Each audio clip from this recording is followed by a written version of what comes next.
নমস্কার, আমি Sarbani. BTV Tripura fast track নিউজে আপনাদের সকলকে জানাই স্বাগত। চলে যাচ্ছে বিস্তারিত খবরে।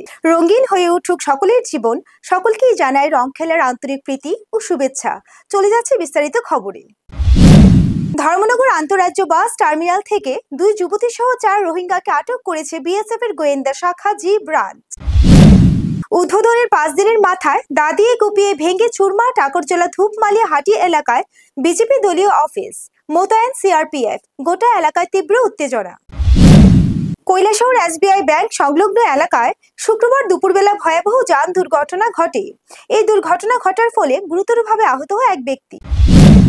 শারীরিক প্রতিবন্ধকতা থাকলেও নিজের মধ্যে অদম্য ইচ্ছাশক্তি প্রবল প্রতিবন্ধী উত্তম লোদের। রঙের উৎসব হোলি উপলক্ষে আগরতলা পৌর নিগমের মেয়র দীপক মজুমদার আখাউড়া স্থল বন্দরে আমদানি রপ্তানি বাণিজ্যের সঙ্গে জড়িত ব্যবসায়ীদের এবং বিজেপি কর্মীদের শুভেচ্ছা জানান। বরতলা শিববাড়ি থেকে দশমীঘাট পর্যন্ত রাস্তার দুপাশে কভার ড্রেনের কাজ শুরু হয়েছে। কিছু কিছু জায়গায় অভিযোগ থাকায় আজ সেই কাজ পরিদর্শন করলেন মেয়র দীপক মজুমদার।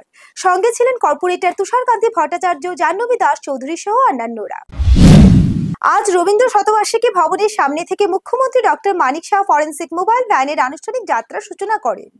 আজ মোট 5টি ফরেন্সিক মোবাইল ভ্যান আনুষ্ঠানিকভাবে যাত্রা শুরু করেছে। শুক্রবার এক অনুষ্ঠানের মধ্য দিয়ে মুখ্যমন্ত্রী কন্যা আত্মনির্ভর যোজনার অধীনে 140টি স্কুটি প্রদান করলেন মুখ্যমন্ত্রী। এখনকার মতো BTV Tripura fast track news এ পর্যন্তই। পরবর্তী নিউজের জন্য চোখ রাখুন বিটিভি ত্রিপুরা পর্দায়।